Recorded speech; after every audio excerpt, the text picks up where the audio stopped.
Hello everybody, my name is Jedi, and today I'm going to be doing another review. In this review I'll be reviewing the Equalizer 2, which came out not that long ago, like a few weeks ago. So yeah, let's get on to the review. Before this review starts, I want to put a big disclaimer here. I'm using a different editing software. I'm using Vegas Pro because I got it and I wanted to just test how it is because a lot of people are using it and I've seen it in other videos, and I think that editing software is better than Filmora.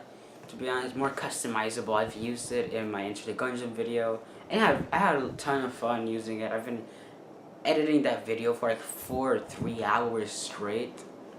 It's a lot of work, but still it's a very customizable and very good editing software. So yeah, just saying, I'm changing editing softwares. Just saying. Anyway, let's get into the video. You picked the wrong house, fool! Anyway, let's get to the writing part. The writing in this movie is, I guess you can say, mediocre. Compared to the first one, which it didn't have like amazing or outstanding writing.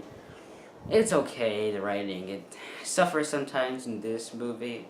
It suffers sometimes from like its characters, because there's not that many characters involved in this movie, and they're pretty bland, to be honest.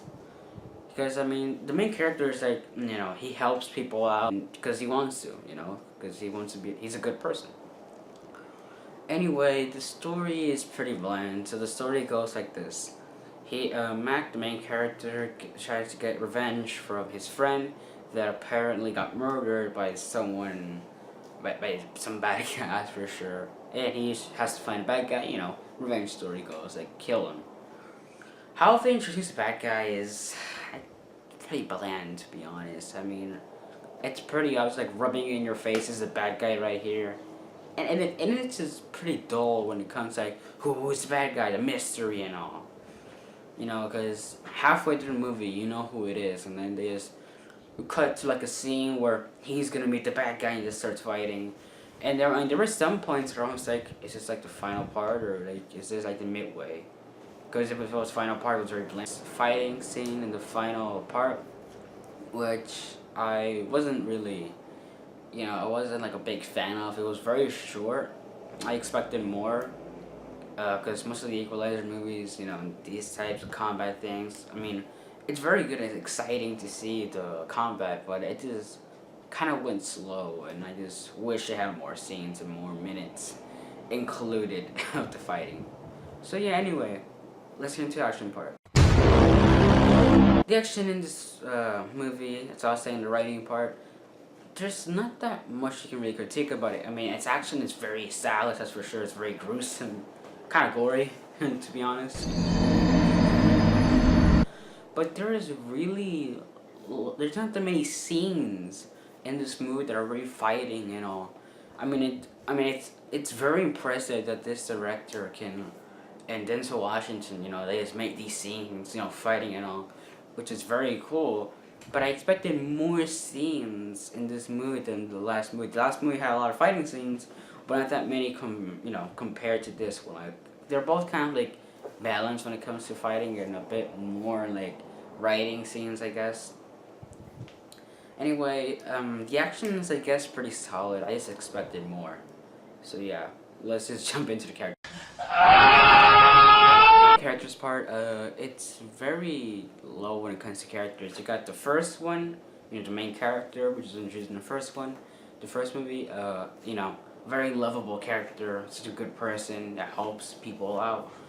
But really here in the characters, only 2 characters that come from the first movie is the agent, Susan, if I'm correct, and her husband. Which I guess like 2 characters, but they weren't really that much introduced in the first movie. That we didn't hear more about it. In the second film, we see more of them, more screen time, which I guess is okay because they were kind of interesting characters because they helped our protagonists in the first movie. So yeah, I mean, there's not that many characters you can really say, really, which is pretty disappointing. I expected more characters in this movie. Unfortunately, we didn't get delivered that many characters that were pretty interesting. Just kind of like boring, bland characters. You got the bad guy, which is pretty boring, to be honest. I know I've been talking so much trash about this movie, but trust me, this movie isn't complete trash. It just has poor characters. That's what I can say. Anyway, let's get right into verdict. So welcome to the verdict. I'll give this movie a solid 6.8 out of 10. I would have given it a higher score, but it kind of falls flat when it comes to the characters, which can be pretty bland, except for the main character. And also, the action scenes are very low action scenes. Like, action is very gruesome and all. I like how it is, but I expected more action scenes in this movie than the previous one. Also, the writing is pretty poor. I expected more. Anyway, thank you all for watching. Be sure to hit that like button down below. Also remember to subscribe and hit the notification bell. Anyway, thank you all for watching. Peace out.